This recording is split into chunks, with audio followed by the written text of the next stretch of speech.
There's a lot of controversy going on right now as to if going no contact is feasible for certain cultural group members or not. Now, here's something really neat to think about. It's not all or nothing. There are other options rather than either going no contact or having full contact. For example, have you ever heard of the gray rock method? To explain this, let's use the example of the mother-in-law relationship. Mother-in-law, daughter-in-law, tale as old as time, don't tend to get along. Conflicting intentions, lots of other traumas tend to funnel into that dynamic and relationship, which means it's hard to get along. They clash. The gray rock method, essentially what it looks like is you're going to personify your energy as being a currency. And if you don't want to give your money up, if you're not just going to be like, here, take everything I have, here's my resources, here's my money, here's my willpower, here's everything I have. If you don't want to do that to someone who's being combative with you or villainizing you and you just can't seem to get along, then the gray rock method means no matter what they do, come heck or high water, you're not going to give an emotional reaction. Now, how this is different from let them is that you're not being silent and permissive. You're essentially giving bare minimum. Bare minimum means you wait to respond to texts or phone calls. You pick and choose the interactions that you want to be a part of. If it doesn't put you out, if you don't have other things going on and you feel like you do have it within your reserve to go attend the function or to attend the get together, whatever it is, then sure, you go ahead and give what you have. You don't overextend, you don't overreach, you don't initiate first contact. But because we're a collectivist culture and because you're going to be dubbed problematic, which will follow you around in all your other relationships, then sure, you go ahead and engage to a bare minimum extent. According to the gray rock method, your demeanor needs to be neutral, unengaging, and no strong emotional reactions. Your tone of voice needs to be flat and completely uninterested. Essentially, something is being satiated in the other party, like let's say mother-in-law, just for the sake of giving the example, when you confirm the narrative that they have created about your personality. Maybe that you're hot-headed, that you can't get along with anyone, that you want to be problematic. So when they bait you and they poke the bear, and then you go ahead and clap back, that's only confirming and validating what they have portrayed you to be, the public image that they've created for you in the family system.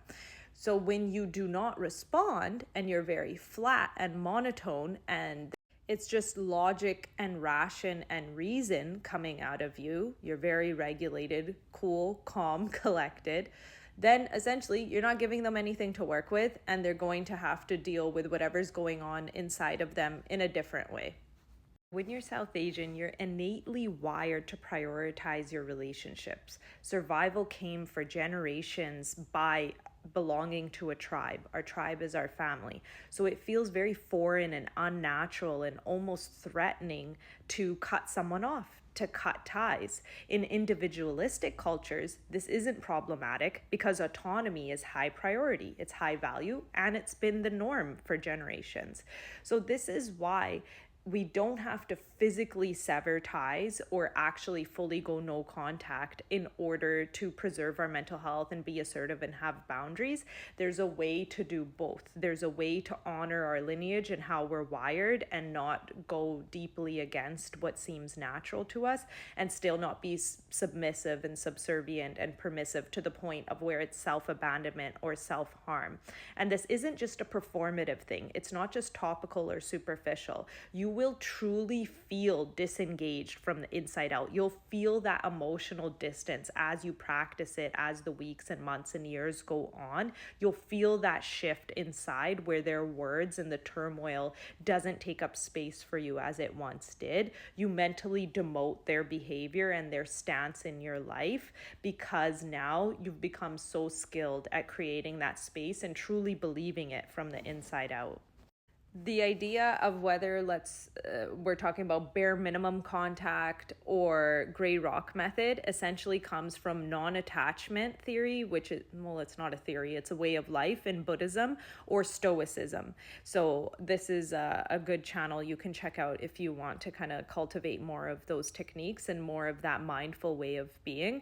It's really, really empowering when other people can't push your buttons anymore. It's really, really empowering when you leave people in that space to deal with whatever they're doing on their own.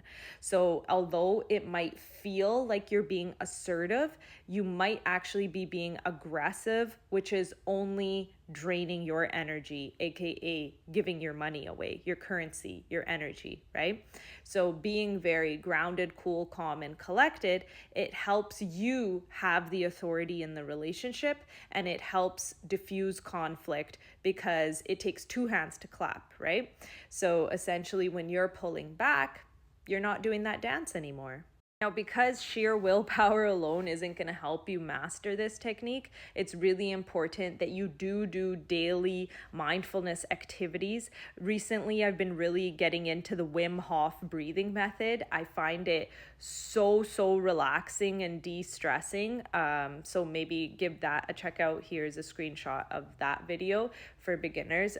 Of course, use discretion if you have any pre-existing health conditions, and listen to your body because it is pretty deep breath work.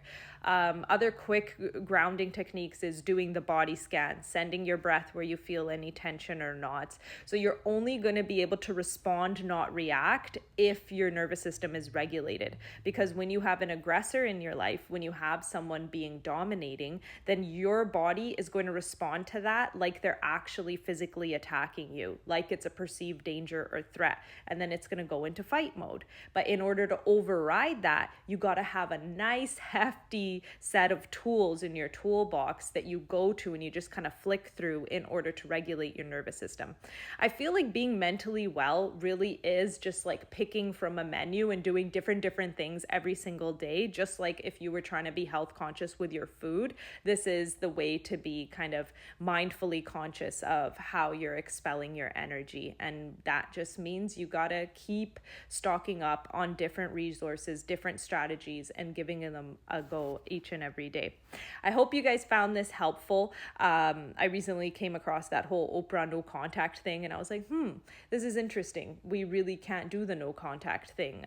It causes more harm than good. So here are some strategies that you could maybe use if you have that type of struggle in some of your relationships. If you guys found this helpful, please be sure to hit that like button and leave a comment. As usual, thank you for watching. See you next time.